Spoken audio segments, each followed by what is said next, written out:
Friends, मैं हूँ नेहा और ये है Jenny. Welcome to my channel.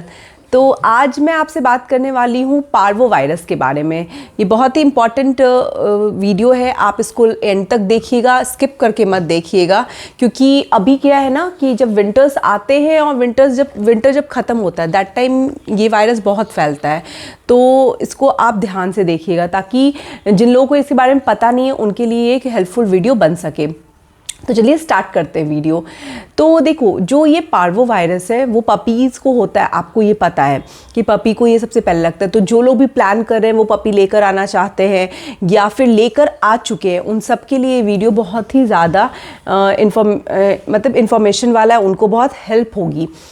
तो देखो, मैं हमेशा सजेस्ट करती हूँ अपने वीडियोस में कि आप जब भी किसी से भी रिनोन ब्रीडर से या फिर किसी आप वेट से, अपने वेट से या किसी रिलेटिव से जब आप पपी लेते हो तो आपको ध्यान क्या रखना है कि हमेशा आप पपी 45 डेज से अबव का लो।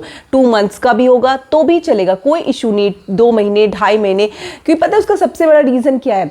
मैं 2 चीज़ आपको बताती हूँ। सबसे पहले तो मुझे पर्सनली ये फील होता है कि बच्चों को मम्मा से इतनी जल्दी दूर मत करो। 30 डेज आप खुद सोचो, बेबी कितना छोटा होता है, वो अपने सिबलिंग्स, अपने भाई बहनों के साथ रहता है, तो उसकी जो ग्रोथ है वो बहुत अच्छी होगी। अपनी मदर के साथ रहता है, मदर का फीड करता है, तो उसके लिए बहुत अच्छा होता है। आप जितना बड़ा लोगे 45, 50, 55, 60 डेज, 70 डेज, तो इससे कुछ भी नुकसान नहीं है। वो अपनी मदर के साथ उतने टाइम साथ रहेगा, वो मदर मिल्क पे भी रहेगा, जो कि उसके लिए बहुत ज़्यादा फ़ायदेमंद है। तो आपको हमेशा ये ट्राई करना है कि जो आप बच्चा लेकर आ रहे हो वो थोड़ा बड़ा हो, थोड़ा सा वो मदर के साथ रह चुका, मदर का मिल्क ले चुका हो, क्योंकि उससे क्या फ़ायदा होगा, उसकी जो इम्यूनिटी होगी वो बहुत ज़्यादा सही होगी, उसका जो स्टमक है वो बिल्कुल सेट रहेगा।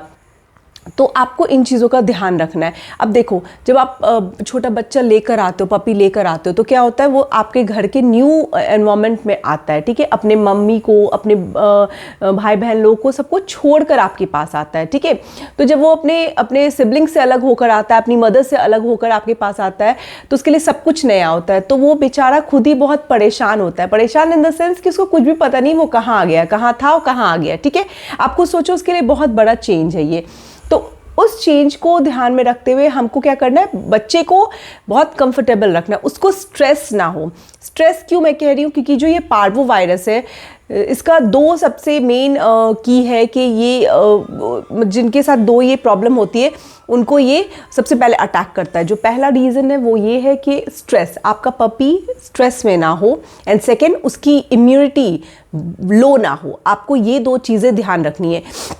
तो इसके लिए क्या ध्यान रखना है कि भाई जो बच्चा आप लेकर आ रहे हो वो बिल्कुल कंफर्टेबल हो जाए। आप जहाँ भी उसको रख रहे हो, आपके फैमिली से यदि कुछ गलती भी हो जाए, कुछ गलत भी कर दे, तो कोशिश करो उसे डांटने का नहीं, उसके प्यार से समझाने का, ठीक है। क्योंकि वो भी बहुत छोटा है, उसे कुछ भी पता नहीं है, उसको स्ट्रेस ना हो। दूसरा, उसकी इम्यूनिटी का सबसे ज़्यादा इंपॉर्टेंट रोल है, क्योंकि आप जानते हो जब इम्यूनिटी वीक होती है, किसी की भी, हमारी हो या फिर बच्चों की हो, तो कोई भी जो बीमारी होती है वो बहुत जल्दी अटैक करता है। तो पार्वो वायरस का ये एक बहुत बड़ा 2 फीचर्स है जो आपको ध्यान रखना है कि इससे हमें अपने बच्चे को बचाना है।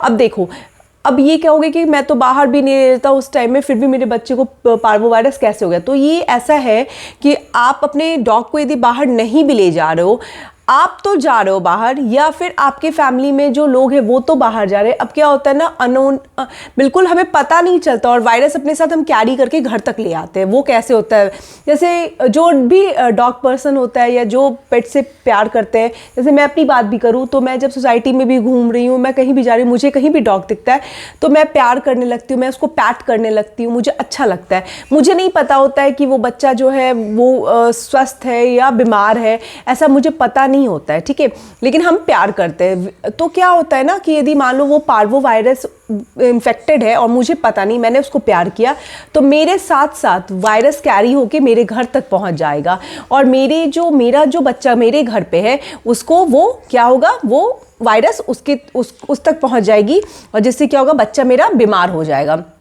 तो आपको ध्यान रखना है जब तक आपके बच्चे का पपी का 45 डेज एंड 61 डेज पे जो वैक्सीनेशन हम करते हैं वो कंप्लीट ना हो जाए, उसके आफ्टर 10 डेज, दोनों वैक्सीनेशन के आफ्टर 10 डेज के बाद आप आराम से आपका बच्चा इम्यून हो जाता है।